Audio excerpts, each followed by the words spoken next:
I think that markets have been holding their breath. They've been getting defensive. That's why we've been bleeding for 5 days. And so now I think there's a relief and some capital gets put to work, and it's good for equities and risk assets. How much more can these stocks rally? I think there's a lot of upside, especially because, once you get an ISM back above 50, it really does argue for a broadening of markets. And I think one of the leaders probably comes from the financial sector. So I think, towards the end of the year, 6,800, 7,000 is possible. Led by tech still? Yeah, so I think you still want to play this week. Yeah, you want to be long AI and the crypto trade because those have been the market leaders. So the Mag 7, Bitcoin, Ethereum. Federal Reserve Chair Jerome Powell signaled at the Jackson Hole Symposium that the central bank may be preparing for its first rate cut of President Trump's second term. He cautioned that current policy could be restraining growth, with the labor market showing signs of stress and rising risks of layoff. Powell noted that while inflation risks are tilted to the upside, risks to employment are tilted to the downside, creating a difficult balance. With policy still in restrictive territory, he suggested that lowering benchmark rates may soon be necessary to cushion the economy and stimulate activity. So, putting the pieces together, what are the implications for monetary policy? In the near term, risks to inflation are tilted to the upside, and risks to employment to the downside, a challenging situation. When our goals are in tension like this, our framework calls for us to balance both sides of our dual mandate. Our policy rate is now 100 basis points closer to neutral than it was a year ago, and the stability of the unemployment rate and other labor market measures allows us to proceed carefully as we consider changes to our policy stance. Nonetheless, with policy in restrictive territory, the baseline outlook and the shifting balance of risks may warrant adjusting our policy stance. Markets reacted immediately, and crypto was at the center of the surge. Bitcoin climbed nearly 5% to $117,300, but Ethereum stole the spotlight, breaking its all-time high for the first time in nearly 4 years. Ethereum spiked more than 15% in a single day to $4,885, decisively clearing its November 2021 peak. Traders on Polymarket are now giving Ethereum a 74% chance of hitting $5,000 before the end of August, with some wagers pointing toward $5,400. Looking ahead, odds of Ethereum reaching $10,000 in 2025 stand at 16%, highlighting growing confidence that Powell's dovish tilt could unleash fresh liquidity. That optimism is echoed by Fundstrat's Tom Lee, one of Wall Street's most vocal crypto bulls. He argues Powell's shift could unlock even greater upside for small-cap stocks and digital assets, suggesting that the rally we're seeing may only be the beginning. For investors, it's a clear signal that crypto, led by Ethereum, could be poised to drive the next leg higher as monetary policy turns more supportive. Still paying taxes on your crypto gains? What if you didn't have to? With ITrust Capital, you can buy and sell crypto inside a tax-advantaged IRA, giving you a smarter way to grow your portfolio without worrying about capital gains tax. That's why they're the #1 crypto IRA platform in America, with billions in tax-advantaged transactions. There are multiple ways to fund your account. You can make a contribution, transfer an existing IRA, or roll over an old 401k or employer plan. You'll get access to a wide range of digital assets, low fees, and 24/7 trading, all backed by secure, one-to-one asset ownership with institutional-grade custody. And if you have questions, ITrust Capital offers 100% US-based customer support with real people ready to help. Click the link, use code DOSE7, and get your $100 funding bonus today. Start building your crypto wealth, tax-advantaged, with ITrust Capital. How do you process what we just heard? Well, I think that it's the Fed acknowledging that the risks now are tilted for the labor market to be softening, and they want to head that off, especially because they don't think that tight labor markets are going to necessarily create inflation. That's a very good sign, and I think it means we have a dovish Fed again, and that's kind of a green light for small caps. Small caps and for equities. They are working. Last I looked, small caps were up 3%. So is this what we need to really confirm the sort of broadening that comes and goes in the market? Yeah, because I think that one of the things we should watch for is what happens to mortgage rates. But mortgage spreads are right now 360 basis points higher than the 10-year. Historically, it's 1.6 percentage points. So you could see a huge drop in mortgage rates.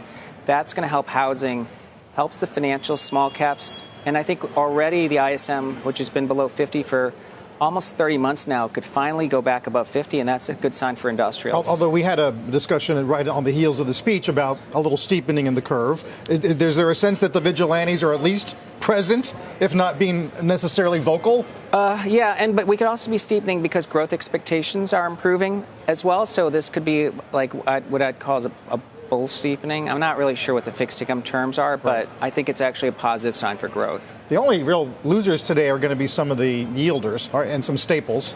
Would you be cautious on those? That's right. I think that markets have been holding their breath. They've been getting defensive. That's why we've been bleeding for 5 days. And so now I think there's a relief and some capital gets put to work, and it's good for equities and risk assets. How much more can these stocks rally?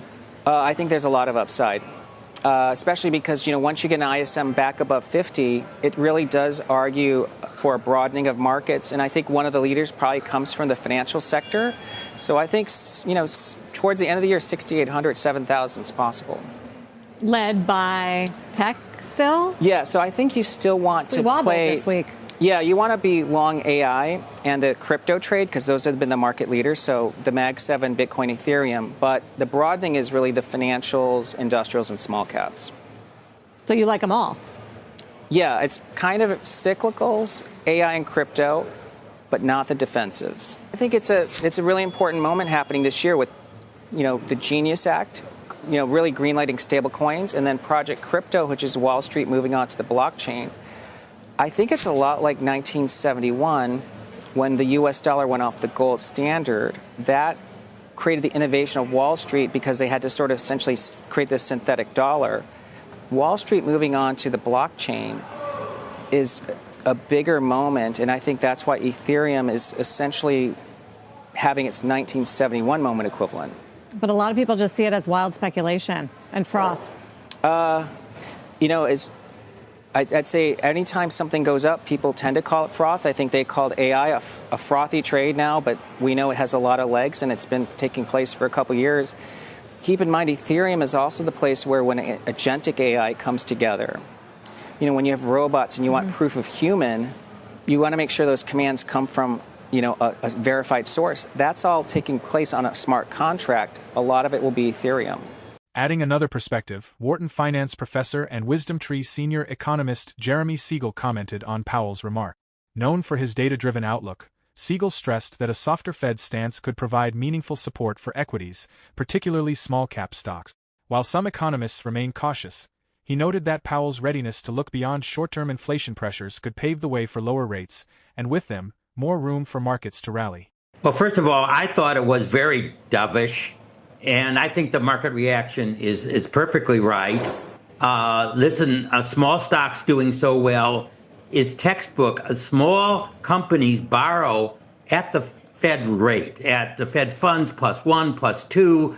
They are very sensitive to those short-term rates, which now we're going to go down. I wouldn't be surprised to see it 25 basis point at each of the next 3 meetings, down to the low 3s by the beginning of next year. I think it's appropriate. I've been saying that for quite a while on CNBC, that the short rate should be about 100 basis points below the long rate, and that does put it in the low 3s, and I'm not surprised at the reaction, and I think this means more upside for equities.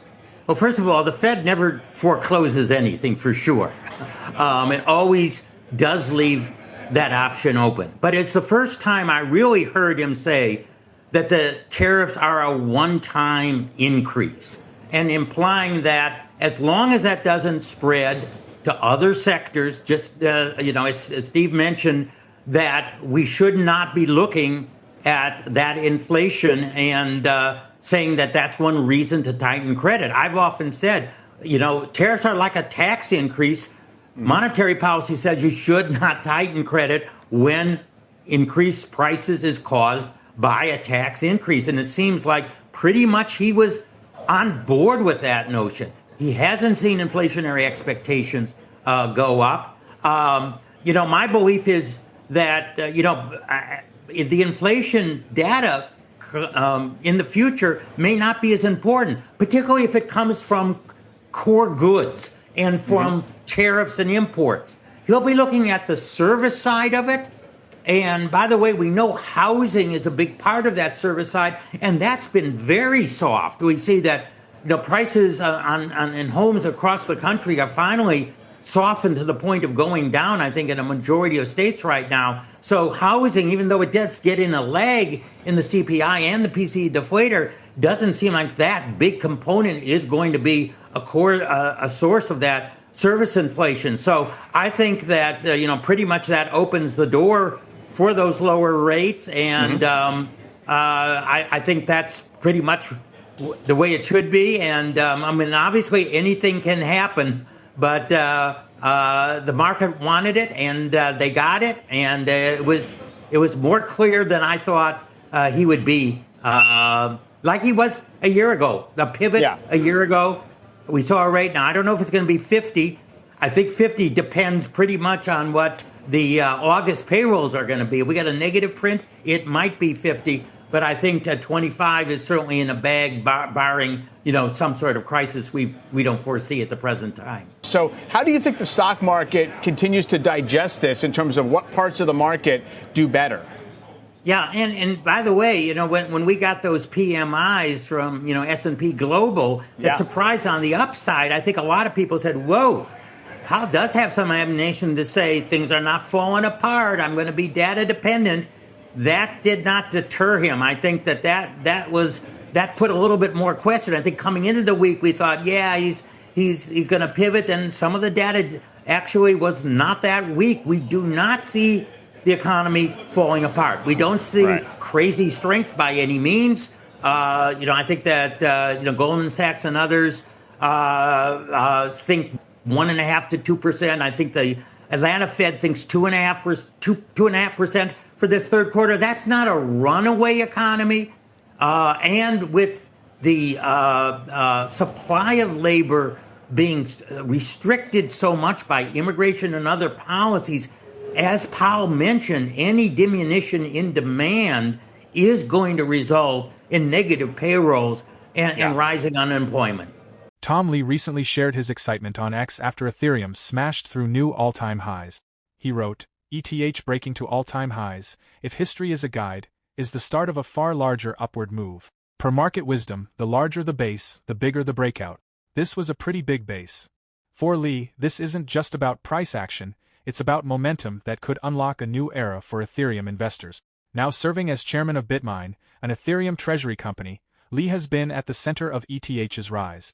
Bitmine's strategy focuses on holding massive Ethereum reserves, not just as a store of value, but as a structural bet on ETH becoming the backbone of the decentralized economy. Over the past 2 months, that approach has paid off in a big way, magnifying Ethereum's gains and proving that institutional-style ETH accumulation isn't just about safety, it can be an aggressive growth strategy. Lee has floated targets as high as $16,000 by comparing today's ETH-BTC ratio to 2017 levels, even suggesting Ethereum could reach $30,000 if more companies adopt a treasury playbook similar to MicroStrategy's with Bitcoin. And Lee isn't only bullish on Ethereum.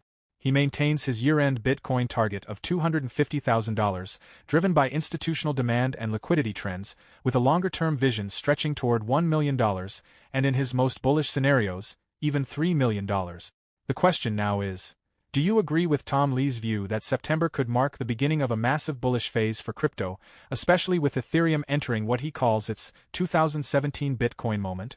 Let us know your thoughts in the comments. For more Daily Dose Crypto news, check out these 2 awesome videos on your screen. Click now and we will see you on the next video.